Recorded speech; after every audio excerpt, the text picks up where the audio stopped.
You're listening to Free Mama Radio, where we believe you can have both a successful business and show up as the mom you want to be. I'm your host, Lauren Golden, a mom who built a full-time income working part-time hours. Now, I help other moms like you learn how to work from home on your own terms, take control of your schedule, and make more money so you can live a totally awesome, guilt-free life. I am on a mission to make sure that no mother has to choose between family and financial stability. So if you've been wondering, can I really have it all? This podcast will give you the answers.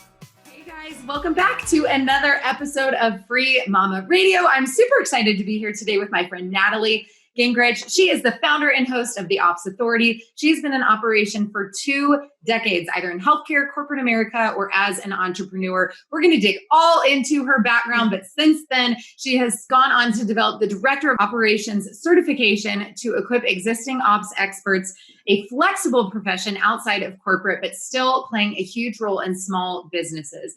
I love that. I'm so excited to talk to you because when I first got introduced to you, Natalie, I really look at you as like another option, like a next level. And I love connecting with people who can be next level for free mamas. I look at myself as a little like spark igniter in my community. It's like it was in them, like they knew what they were unsettled with in their life. They knew what wasn't working, but they didn't know what was even available to them. And that's really my mission with the Free Mama, is to make sure people know that they don't have to choose between family and financial stability. They can craft their own career, and the internet is a really amazing place to do that. And I love what you do because you help these women like take that little spark and like friggin' light it on fire so they have like unlimited earning potential. So Natalie, welcome to Free Mama Radio.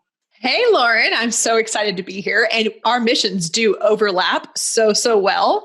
I think that just as you were saying that, I was getting all excited because even though you light it, sometimes people are happy with just the lighting piece. And then my mission is to dive into what your innate skills are. And so I think they have to go through both of the processes to figure that out. And so if they, in their search of finding what it is that comes natural to them, if it's within my wheelhouse, then yeah, they may be a fan and a follower of yours and mine. So I love the collaboration. Awesome. Well, take us back. You have this very impressive, which if you guys want to check out Natalie's entire bio, we're going to have that over in the show notes for you. But I know nobody wants to hear me read a bio for like 15 minutes. That's just not a fun podcast episode. We want the juicy stuff. But let's just say Natalie had a very solid corporate career. Take us back to those days and how'd you get here? Why did you leave that behind? Oh, such a good question. And the story never gets old. I say it on every single interview and it still lights me up today.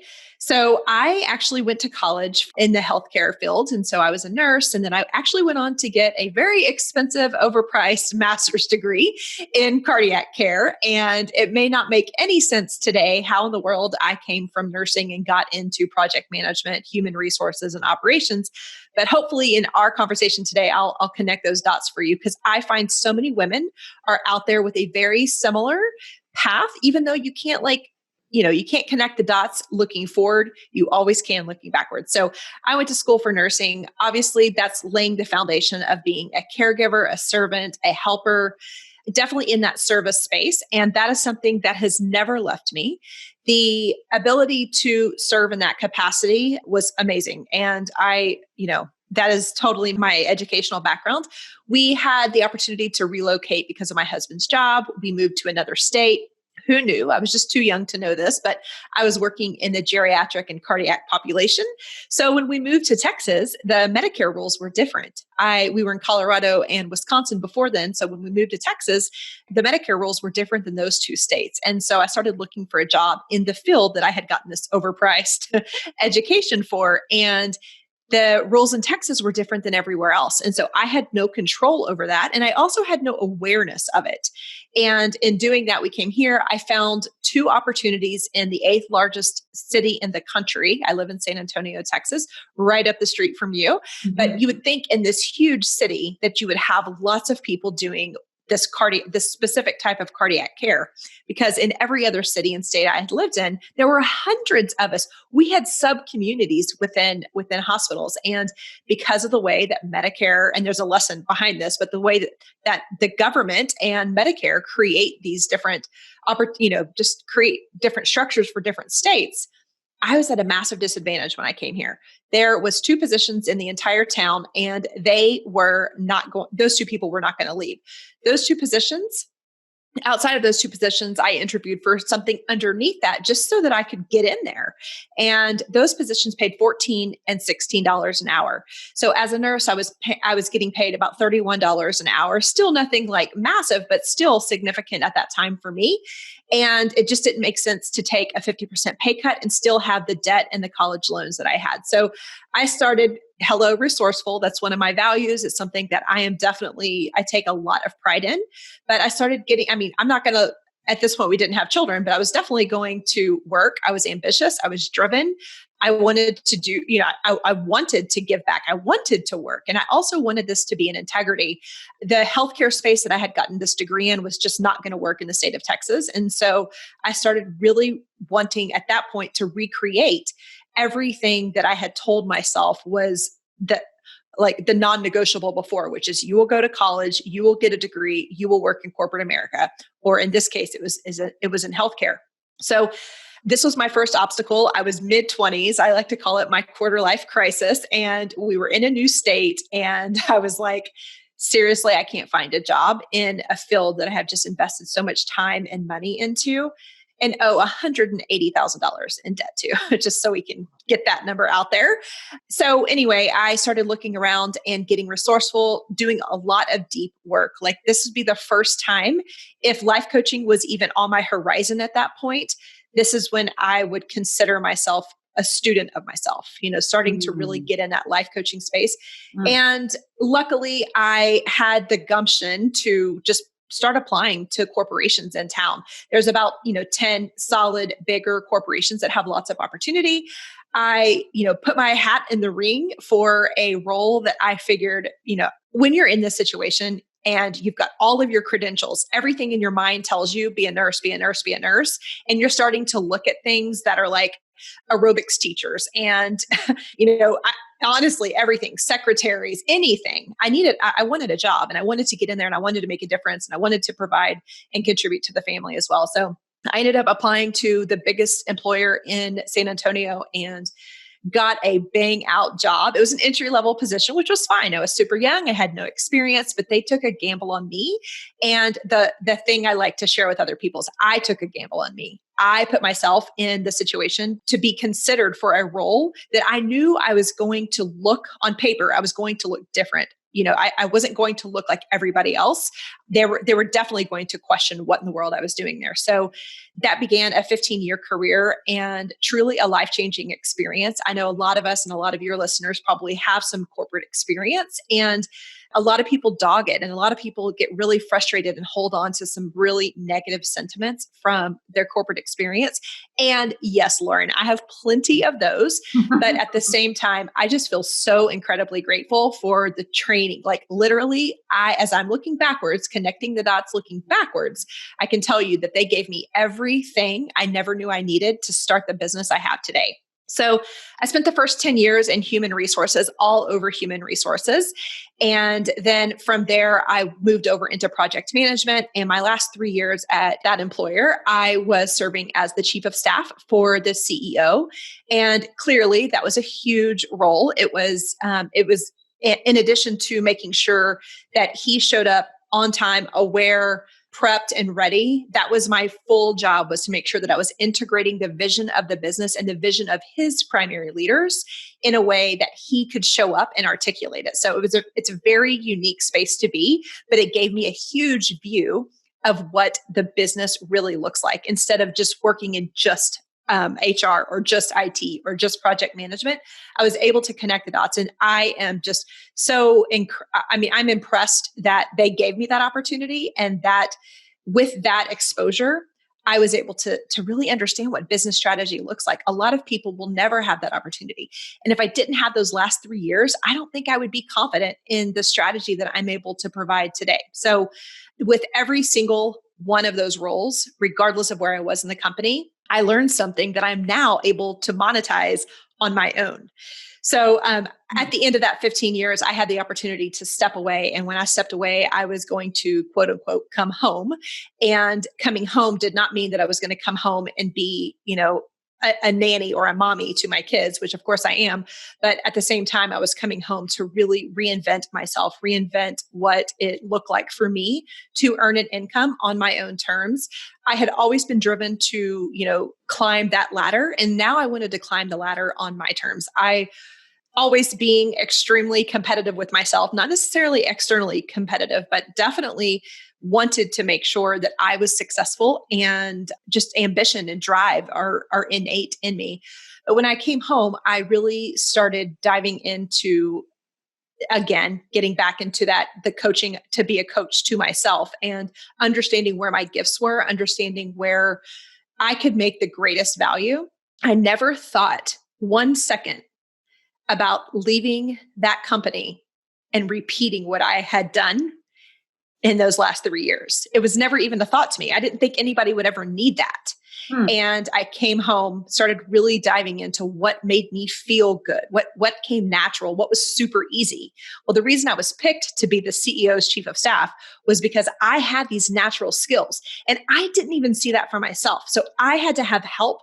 I had to have affirmation and confirmation from other people to say, yes, you're qualified to be the leader of this Fortune 150 CEO and this big business. And so I think the confidence that I gained from that allowed me to see that this was a strength. And I honestly, to this point, and you can probably identify it with this, but I was always a project management type. I had always been a list maker. I'd always been a good kind of relationship person and people person and talent manager kind of, those were my skill sets, but I would have never thought that all of that experience would lead me to where I am today. So after leaving the corporate workspace and coming and building my own business over the last 5 years, what I have continuously refined, it did not start as this, trust me. I was doing one-to-one service work at the very beginning, helping people to identify what their opportunities were for growth and for scaling.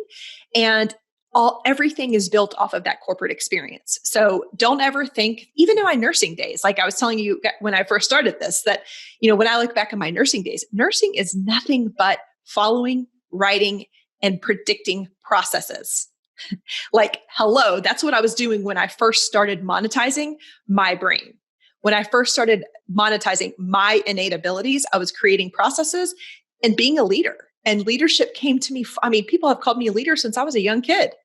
And, I think that's really what I want your audience to know is we all have something that comes super natural to us.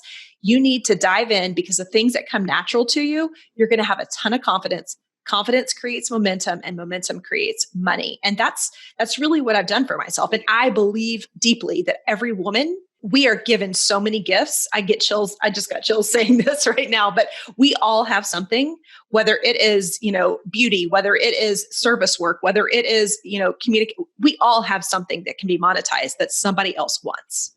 So good. Okay. I have like 7 things we're going to need to unpack in there. So you just buckle up, because here we go. So before we tap into what it is that you actually do, because I think a lot of people might still be like, oh my gosh, like I can actually bring over my corporate background like that. I haven't figured that out yet, right? Because one of the things you talked about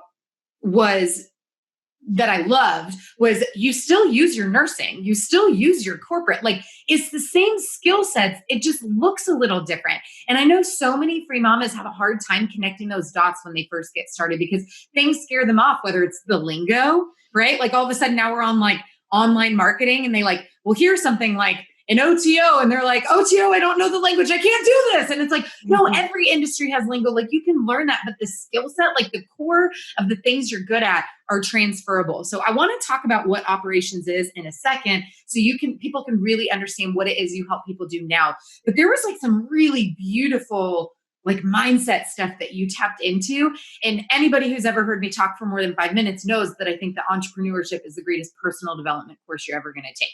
So the first thing you said that I think is super relatable to a lot of the listeners that I want to ask you is, did you have any mindset stuff going on with leaving your quote unquote expensive or overpriced career behind? Because I see a lot of women come in, they know they're unhappy, they know they're not settled, they know that maybe their life isn't, they're not at the potential it could be. Either they're not fulfilled or they're looking around and they're like, is this it kind of situation? But they can't get over the price tag of what they've already invested to get where they are today. How did you reconcile that moving forward and go, you know what? Yeah, I did spend this money, but like, I need to reinvent myself now. I need to be resourceful. I need to take ownership. These are words that you used that I thought were so powerful. How did you make that shift mentally? Was it because you had to, or was it like, what was that deep work that you did? So it's definitely a combination, and everything was cyclical, and it's still cyclical, right? It's just a different state because some of my goals have been achieved in this part of the journey, but there's many, I don't believe goals ever end. And if they do, you're probably dead. So at the very beginning of this, Lauren, it wasn't necessarily the money that was driving me, the debt, but it was more of the mindset of my kids need me. My kids need a different version of me. That was the real I remember being in corporate and just saying, I don't have mom guilt. And that's a big thing in the corporate place is like, oh, mom guilt, mom guilt, mom guilt. And I, for whatever reason, had tricked myself into thinking, I don't have mom guilt. I'm doing all of this so that I can, serve my kids and that we can go on vacations and we can live where we live and all of that. And so that's the story I had told myself. And whether it's positive or negative mindset work, it protected me in the moments of being in corporate.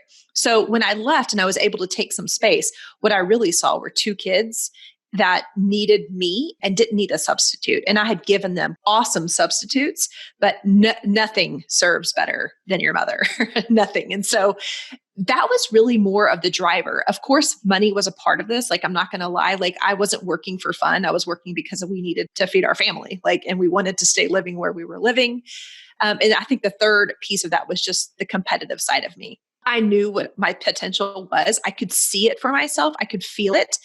Did it come easy? Absolutely not. Did it happen right away? Absolutely not. I would say I spent 3 hard years building this, but I always had that vision and that dream to hold on to, which propelled me through some really crappy times. And, I have had failure. I have had the lack of lots of success, and it hasn't come when I wanted it. It's always come when it should have happened. So I think, the mindset, it comes in cycles, and it sounds cliche, and especially talking on Free Mama Radio, but it was really the kids and knowing that they were getting older. At the time that I left corporate, they were 9 and 6, and now they're turning 14 and 12. And they were old enough for me to remember what we were like at that age and what I was kind of thinking and feeling. And I was able to put myself in their shoes and think, you know what? They don't need Miss Vanessa taking them places. They need mom. And so that became a boundary very quick in my business. I thought, you know what? If I'm really going to do this, I'm going to try it out for 1 year. I gave myself a goal. I'm like, I'm going to try it out for 1 year. And if I can make this doable, I didn't think I was going to be a super fast success or anything like that. I'm way too methodical for that. But I gave myself that goal of what does success look like in 1 year? And I'm going to define this business the way I want to. And for me, that was being with my kids from 3 to 9 o'clock every single day. So I was able to take them to their sports practices because that's what I was really like, those years of telling myself, I don't have mama guilt. I don't have mama guilt. Somewhere underneath there, I wanted those kids. I wanted to be with the kids. I wanted to be that mom that could, go to room parties and, do all the things that moms dream of doing before we get imposed all the other things that come with life and society, especially living in the US or any first world country, to be honest. So the mindset thing never goes away. And as the one interesting thing is once I did commit to that, I did some really silly things. I started working even more than I was working in corporate because I had that drive and that goal of bringing in money. And it took my husband coming to me and just saying, Nat, like, we don't need that kind of money, like not dollar wise, but like the kind of money that makes you a wicked witch. Like you've got to figure this out. And so, mindset can be great, but you also have to be real with yourself. And so, don't let drive. My mistake was letting drive block out the things that really mattered. Just like I let the rank in corporate drown out being the kind of mom I dreamt of being. Yeah, it requires a level of self-control. I can totally relate to that. And I am actually really grateful that I have a brand that holds me accountable, because like you, I'm incredibly ambitious. I have a lot of goals. And I believe that I will achieve all of them, just maybe not as fast as my inner self sometimes wants to, right? It's how do I pace myself? How do I spread them out in a way that I'm still being authentic to who I say I am, and having that balance with my family, and as opposed to like hustle. Because I think something that happens when you become an entrepreneur for a lot of us that maybe we don't experience in the same way in corporate is when it's ours, we care more about it. And so it doesn't necessarily feel like work. We can get lost in it, right? Like I love what I do. I could do it all day, every day. But that really would kind of defeat the purpose of having the Free Mama movement in the first place. So there's like this self-check that happens. So, okay, one more question before we get into operations. And then I'd love to hear some 3 tips that you have for our audience who's interested in pursuing this avenue in their own virtual career. You mentioned failure and that you've had some. And having worked with a lot of women, I know that the fear of failure, sometimes there's other stuff in there. We can talk about it in terms of fear of, perfectionism or whatever. But ultimately, it often comes back to either a fear of success or fear of failure, which even then comes back to a fear of failure. How do you feel about failure now as an entrepreneur who's kind of on the other side? You've found success now. I always feel like failure takes on a totally different meaning when we're not as afraid of it anymore. Can you talk about maybe a time that you have failed and how you view it now and your relationship with it? Failure for me was the lack of being realistic. And that's a value that I hold myself to. And so when I feel the most amount of failure, it's when I can look back and say, Natalie, like, there was no way that was going to happen. Why did you put that on yourself? Because that would have required you to become Superwoman. To become Superwoman, I give up every other role in my life to, yes, I may reach it, but Superwoman is a really, really uncomfortable place to be. And I'm good with uncomfortable, but Superwoman level is like beyond uncomfortable. And so for me to do and perform those things requires me to black out everything else in my life. And that's absolutely opposite of the reason I started down this path. And so realism is something that I have my team hold me accountable to. And so when we set goals, you can imagine having an operations background that we set really tangible, realistic goals. And I'm not here to squash goals, right? And I'm all about a stretch goal, but we set some pretty data-based goals so that I don't get myself in a place where to reach I use a good, better, best framework. And I always set the goal to where I know I can reach my good goal. I try very hard. It can be difficult at times to calibrate that to where, and I see this a lot in entrepreneurism because we're so excited and we're so on fire for what we do, where in that good, better, best goal framework, we will put that best as our good, which makes us freaking deflated. Like it makes us deflated if we can't get to that. And so my team holds me accountable to setting those goals and to making sure that I don't fall into that, because once I get past the point of what can truly happen, it gets really uncomfortable, and uncomfortable brings out an ugly part of me. And then fear in itself, failure in itself doesn't really make me, I've seen failure so much in corporate. Like I tell people, just this morning, somebody reached out to me, a darn good friend, and she was like, oh, I'm so like, she's launching something. It's her first time in a funnel, and she's developed it. She's been working on it for so long. And she wrote me this morning and she's like, I'm having massive, massive issues. And I told her, honey, that, we talked about it. I shouldn't have said honey, but total Texas right here. But I just said, listen, y'all, she said honey. No, I'm just kidding. I said, the reality is business is an everlasting mistake. Like all you're going to do is create mistakes and failures, mistakes and failures. It's just a chain of those. And luckily we go through those, and you have to be persistent. Like the persistence is what gets us to the other side. And if we never attempt to do something that's a little bit scary, we never get the success that we're really looking for to show us that what can happen. Without that, your visions never come in. That was beautiful. I love that. All right, let's get to it, Natalie. What is operations? What do you do? I actually, in my intro, I don't think I even said that, but we have a business called the Ops Authority. And in the Ops Authority, I am coaching and certifying other operations professionals to use their best, most innate skills. And what I see for lots and lots of females out there is that we have the gift of project management. Project management is one of the 4 disciplines within operations. And there are more, just if you're being technical and you're listening to me out there are more disciplines, but specifically I'm serving the small business and online business spaces. And we're mostly delivering 4 different disciplines inside of operations. And so let me explain that a little bit. Project management is one, and that's kind of every single operator has project management. It may be a skill set, or it could be a career. And I'll come back to that. Human resources is another one, strategy, and then finances. So if you're going to be in operations, you need to be aware of, like from an umbrella perspective, you need to have a decent understanding of all 4 of those.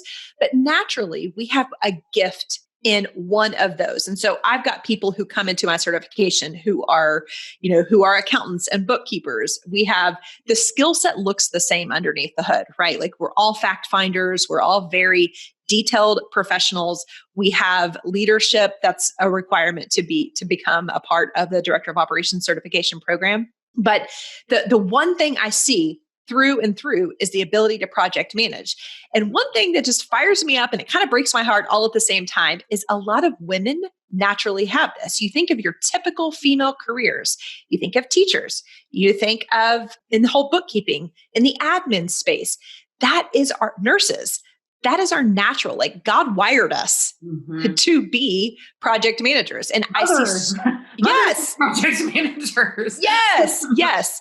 I just feel like that's a skill that just goes, it's like assumed, like that's just what we're supposed to be. And so I'm really on a mission to make sure that women understand that we have that skill. And if it's something that comes natural to you, that, to double down on it. It's the easiest work you'll ever do because it's natural. You're not having to go and get, have a bunch of extra external validation for it because within you, you're amazing. I like to tell people like, you don't have to go get a project management degree or a PMP certification. Can you plan a birthday party? Yeah. It's so true. It's so true. I get to have really similar conversations in the Free Mama movement at the VA level. It's right. It's like, you figured out how to get on Facebook and watch this live. You responded to the email I sent you. It's very, if you can keep a human alive, I can teach you to be a virtual assistant. You've already got it. You just need a little light shined on what you're doing, but you've got it. So that's our overview of operations. And I love it. For somebody who's sitting there going, oh my gosh, this girl is really speaking to me. I think I can actually do this. What are 3 takeaways, 3 tips that you can give this woman to really shine a light on this idea of becoming an operations professional? So doing the hard work to understand what skill comes natural. So even if you've got project management, which I'm assuming every single listener here is an amazing project manager, you may not call yourself that. That may not be the title of your role, but it's certainly a skill set. And I would want you to monetize that skill set. And that for some people, that may just include putting it on your website as one of your services. It could also be, something that you show up with in your business, in your delivery to help your consumer, your client, your student to have a more detailed path going forward. The other thing that is really, really important to me is understanding your mission, your vision, and your values. I know regardless if you want to go down the project management or operations route, anyone who's listening is clearly wanting to have a business, whether you have that today. And even if you already do have this business, this is an exercise that we as a team revisit twice a year to understand your mission. Your mission is what you're doing, who you're serving today. Your vision is what you aspire to do. And your values are the things that light you up. And these are said very simply. We've got lots of trainings around this inside, and I'm sure Lauren has the same thing. But once you identify that and you get really real with it, these are internal documents. You do not have to share this with the world. But this is what allowed me to find that success in a faster, it basically fast tracked my success. I was working with people who valued what I valued. I was able to repel people who didn't have the same values and beliefs I did. I was able to work with people who understood my boundaries, because every boundary is connected to a value. So do that hard work to understand. It will make life easier. It will allow you to do the services that you want to do versus the services that you feel guilty for not doing, which is what we do wrong, which exhausts us, which makes us sad, stressed, anxiety, depressed, give up, frustrated, just all the things that come along with working outside of your zone of genius. So do your mission, your vision, and your values. Come back to it every single 6 months, and it is 100% going to change. My values have changed. They just changed. I just redid them in July, and I added curiosity. Curiosity is one of my values that has I remember my 4th grade teacher. I think it was not meant to be a nice thing, but she was like, "You're so curious. Basically, quit asking so many darn questions." But curiosity. I always encourage people to ask questions. I think resourceful people are also good at asking questions and are curious. I think those go hand in hand. And I love when you talked about your resourcefulness when you shared your story earlier, because that is a word I use in my program often, as in better be resourceful. And here are ways to be more resourceful. So I love that you're curious. I think that that's fantastic. Resourceful is a whole nother bag of worms, because as I am hiring for people, and I have a whole hiring service inside of our business, but whether I'm hiring for somebody else or I'm hiring for myself, resourcefulness, ladies, put that in your resume, feel it, love. I mean, you have to be able to really show up and do that, but there is nothing more annoying than having people who I am paying ask me, how do I find that link in Sam Cart? How do I looked, but I couldn't find it. No, you didn't. There's a chat everywhere. That's one example of being resourceful. So the opposite of resourcefulness is lazy, which I always hate. Yes. Lazy, but it is. I'm like, so anyway, we're getting off track. What's your 3rd tip, Natalie? Did you share that? So if you are in the search for being a project manager, or just want to know how to use your project management skills and you're already using them, one thing that happens with project management is scope creep. And so you're in the trenches, again, whether it's a career or a skill set, you're on a task, and all of a sudden the leader throws in some new things. They want to test something. They want to add a new marketing technique. These are all things that are absolutely going to happen if you're going to be in a support profession. So your scope is going to grow. And I am on fire to help people understand how to identify it, because I don't think it has to be a negative thing. I don't believe that the entrepreneur or the visionary is not wrong for saying, hey, you know what? I know we didn't say we were going to do Facebook ads for this launch, but we're going to add them at the last minute. You know what? Let's add text into our marketing platform. They're not wrong.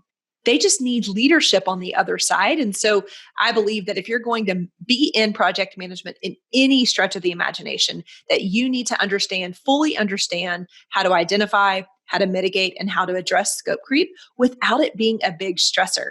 If you can use what I just said in tip number 2, which is understand your values, you'll be working with people who appreciate you, which allow you to show up and communicate much more naturally. You don't have to write a script on how to confront Lauren about this. And it doesn't even have to be a confrontation. It's just communication. So I'm avidly set to help women understand what scope creep looks like and feels like, so that they can help themselves. I love that. And you actually have a solution for scope creep, and you've got an event coming up where you're actually going to be teaching your solution. Is that correct? Yes. Tell me about that. Yeah, it's super cool. And I would love for your audience to join us, but we have we call it a 5-day sprint in the name of project management. We call it a sprint, and it's 5 days, action filled, completely free, but this event will really help you walk away with something. We have 5 days of activities where you will learn how to identify, mitigate, and address scope creep when it comes up. I would love for you guys to be there. You don't have to be in operations, but it will help you even in your own business. I get lots and lots of comments and feedback on how this is helpful regardless of the profession that they're in. Beautiful. And we have that link to join the Scope Creep Solution, her 5-day sprint. We'll get that for you guys in the show notes. So make sure you head over to freemamaradio.com to get that information. Natalie, I've got one last question for you. As you know, and as I think we even said earlier, the mission of the Free Mama is to make sure that no mother has to choose between family and financial stability. Knowing that and knowing that that's who's listening today, is there anything you haven't gotten to share, any piece of advice that you would like to tell these mamas who are getting started in their businesses? Here is my magic tip. I wish I would have been true. Yes, this is like bonus. I wish I would have known this back in the day. And I get asked this question ever so often. And thank you for asking me, because I think that this is something that can transform your listener in just this statement. So I have this belief that we, as we're starting something new and we're embarking on either a new business, a new career path, a new revenue stream, a new customer, a new avatar, anything new, we tend, human nature, females, people in servant positions, tend to go to the lowest common denominator. So when you're writing your copy, I'm going to pull this all together, but when you're writing your copy, you're messaging, you're doing discovery calls, you're going to networking events, you always imagine yourself, you see yourself as if you're talking to the lowest common denominator. But when we're talking about the lowest common denominator, it's the easiest person to talk to. It's the person that doesn't make you your best self. It's a person that you can easily walk up to. And so, yes, that's great, but I want you to stretch yourself. I want you to think about the highest common denominator. I will work with people who will say, yeah, I'm targeting people in high 5 figures and 6 figures, whatever that means to you, right? So paint that picture. But if you're going to serve a range of people, what is the highest common denominator? How do they talk? Who do they hang out with? What do they look like? What kind of language is going to be helpful for them? That's the kind of language that you need to show up with on your lives, in your communications, in your emails, on your website, in your discovery calls. That's who you will attract. And so I know all of us are here for financial freedom. And both Lauren and I want you to use your God-given gifts to make sure that that can become a reality. And if you do this and you talk to the highest common denominator out there, you will always get a higher paying client, a more successful client. And for so long, I was comfortable talking with people who looked like me, who made the kind of money that I made. When I started stretching that to where I was actually the lowest common denominator, I had a crazy amount of success. So delivery is huge, but also knowing that we all have a range in our head, and the lowest part usually is us. You can always serve higher. You've got the skills to serve higher. You're going to play a different role, and you're going to be compensated better. So I encourage you to look for that. Amazing tips for leveling up in your business. That's a question I get often. How do I find higher paying clients? Time to level up, ladies. Yep. Look for the highest common denominator. I love that. Natalie, thank you so much. You guys, this was so beneficial. Please head over to freemamaradio.com. You can get all those show notes. Join Natalie during her Scope Creep Solution, her 5-day sprint. We'll get you all that information. Natalie, thank you so much for being on Free Mama Radio. Thank you, Lauren. I hope you enjoyed this episode of Free Mama Radio. Don't forget to check out Free Mama TV right here on YouTube for hundreds of how-to videos and interviews to help you start, grow, and scale a virtual business from home. If you want to join a community of tens of thousands of moms just like you, make sure you join the Free Mama Movement group over on Facebook. And lastly, if you want to learn more about how we can do this together, work to achieve your goals, and make you our next success story, check out my free training at thefreemamamovement.com. I'll see you next time.